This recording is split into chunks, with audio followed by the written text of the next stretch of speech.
Alice Queiroz está na área.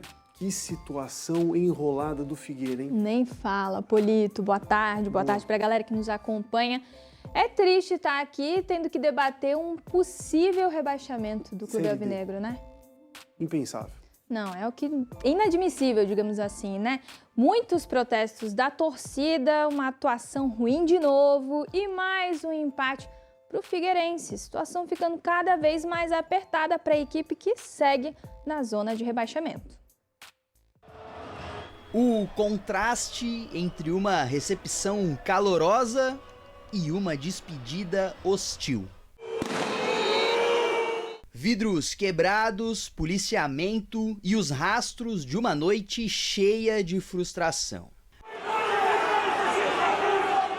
As marcas no gramado de rojões arremessados por torcedores. O jogo chegou a ser paralisado pelo árbitro por questões de segurança.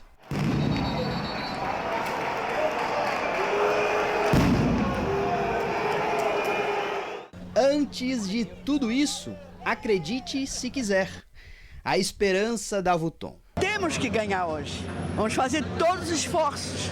Tudo que nós puder fazer, vamos fazer para o Figueirense ganhar.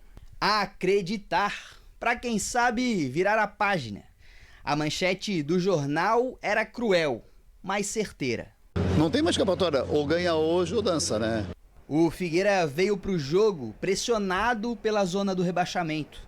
No campo, o olhar atento de um estreante. Yuri, escalado de última hora e iluminado para colocar o Figueira em vantagem. As coisas pareciam caminhar para uma noite tranquila. O árbitro marcou o pênalti, mas Felipe Augusto desperdiçou. Para piorar, no lance seguinte, o castigo dobrado. Em questões de segundos, da euforia à frustração. Foi o roteiro cruel para mais uma noite melancólica. Com o tropeço diante do Maringá, o Figueira segue na zona do rebaixamento, a 3 rodadas do fim da Série C do Campeonato Brasileiro. São Bernardo, Floresta e Ipiranga. São esses os adversários da reta final. Os 3 da parte de cima e brigando pelo G8. 2 deles fora de casa.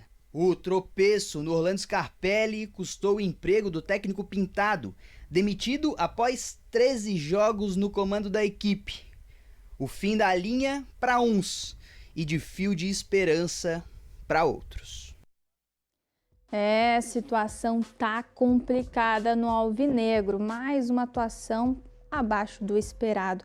Aqui comigo já está Cláudio Caticarte, nosso colunista do jornal ND, para a gente comentar um pouquinho, né, Cláudio, sobre essa atuação do Figueirense que está numa situação lastimável. Boa tarde, Cláudio. Boa tarde, Alice. Boa tarde, amigos do Balanço Geral. Foi uma noite melancólica, como disse realmente o nosso querido, né, o nosso repórter, que ele disse o seguinte: melancólica pela atuação do time, que já veio de um ano, né, desequilibrado, de montagem de elenco, e ontem foi o retrato do trabalho do Thiago Carvalho, iniciado com as 3 primeiras rodadas e com a sequência do técnico Pintado, que não conseguiu trazer um equilíbrio ofensivo e defensivo para a equipe.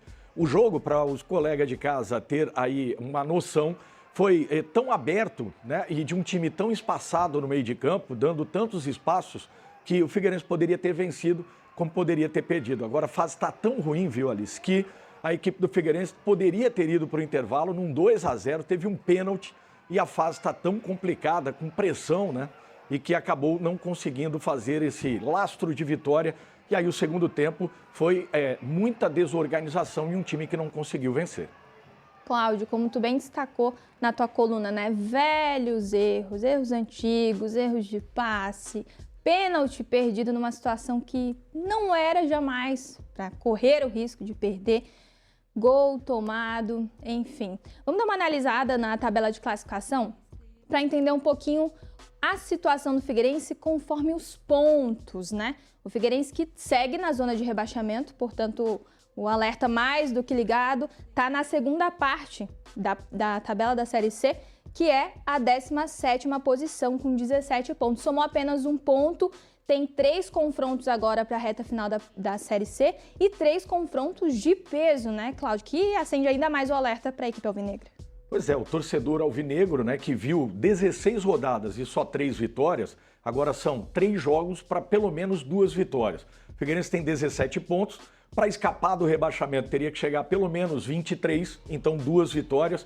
E olha o momento de continuar a pressão e também tensão no estádio Orlando Scarpelli, porque enfrenta o São Bernardo, que é o 3º colocado, briga lá em cima, enfrenta a equipe do Floresta no estádio Orlando Scarpelli, que é o 6º colocado, briga por classificação e termina a última rodada fora de casa em Erechim contra o Ipiranga, que hoje é o 8º colocado, precisando classificar. A situação é muito dramática do alvinegro.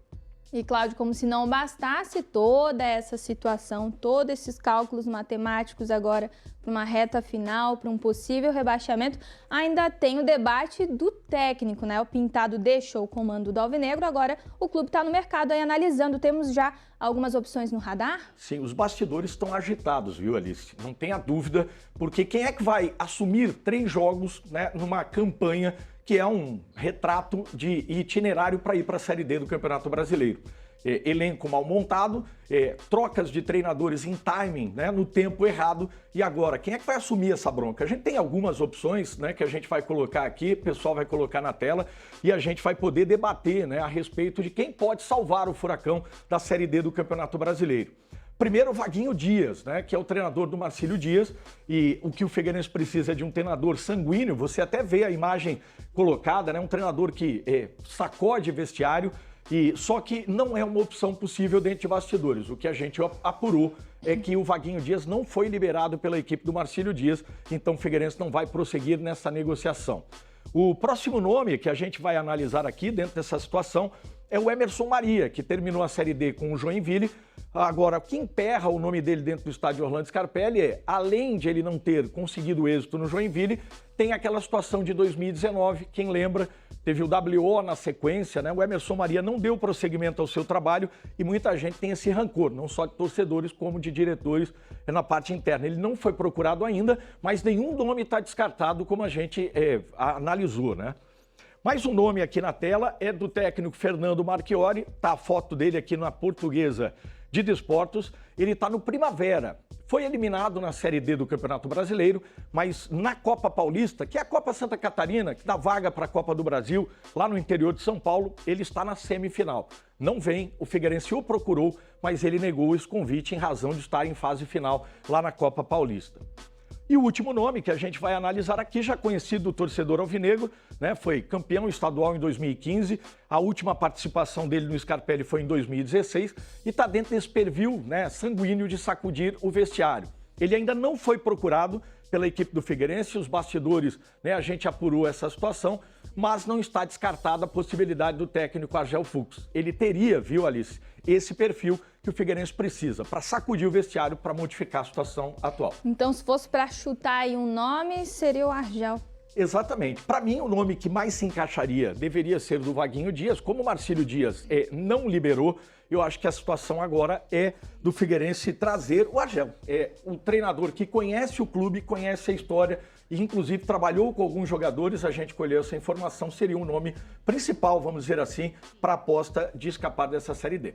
Claro que a gente segue acompanhando. Cláudio, para a gente fechar, o que o Figueirense precisa para garantir a permanência na Série D? Parece algo simples e óbvio, mas é vencer. Ele precisa desse fato novo, desse treinador que modifique, né, esse estado anímico, inclusive, dos jogadores e consiga essa vitória para trazer, né, esse alívio de final do ano, pelo menos não cair para a Série D do Campeonato Brasileiro. Bom, a gente segue nos bastidores apurando as informações. Cláudio, até uma próxima. Agradeço a tua participação e por aqui a gente segue acompanhando o Clube Alvinegro, né? Muito obrigado, Alice. Muito obrigado aos amigos de casa. Bom, vamos dar continuidade, trocar de assunto, falar de outra modalidade. Falar de surf. Hoje é dia de WSL. Temos representantes na etapa do Mundial. Dá só uma olhada. A etapa de Tiahupo da WSL conta com os brasileiros Ítalo Ferreira, Iago Dora e João Chianca na briga pelo título. Radicado na capital, Iago Dora é o líder do ranking no masculino. No feminino, a brasileira Luana Silva foi eliminada na repescagem e está fora da competição, assim como Felipe Toledo e Miguel Pupo. Os confrontos das oitavas de final definirão os atletas que vão seguir para as quartas, em baterias eliminatórias, que são cruciais para as somatórias de pontos no ranking da temporada. A etapa era para ter acontecido ontem, mas foi adiada, e a próxima chamada está marcada para as 6h30 da noite desta terça-feira. Vamos torcer para os nossos brasileiros e principalmente para o Iago Dória, que está mandando super bem aí nas baterias e é o nosso manezinho de coração. E para fechar, os Jogos Pan-Americanos Júnior começam na sexta-feira em Assunção, no Paraguai. E temos representantes catarinenses, Erickson Busato, que foi convocado para comandar a seleção brasileira de taekwondo, Camille Gosch e Guilherme Moraes, integrantes da equipe de São José, nossas grandes promessas dessa modalidade que você acompanha aí na tela. A gente, claro, deseja boa sorte para a galera que está nos representando, a gente está por aqui na torcida e continua acompanhando, Polito, trazendo boas novas aí deles que vão começar na sexta-feira a disputar o Pan-Americano Júnior. Sucesso, turma! Queremos medalhas! Ai, Força total. É que a gente gosta de trazer aqui nossos talentos da região muito bem convocados. Obrigado, Alice. Obrigado, Polito. Obrigada a todos. E a gente segue por aqui também acompanhando aí o Furacão. Qualquer novidade, estaremos aqui. Não, eu vou continuar pro lado de lá, mas com o coração apertado. Uma pena. Tomara que de alguma forma a coisa seja revertida. Não sei como ainda, mas... A gente sabe que já está numa situação um pouco mais delicada, aquela vibe meio milagrosa, mas a esperança ainda é a última que morre. Vamos torcer por uma esperança ainda. Obrigado, Alice. Até amanhã. Até mais. Até amanhã. Fico sempre colocando no lugar do torcedor alvinegro, né? Difícil, uma pena realmente.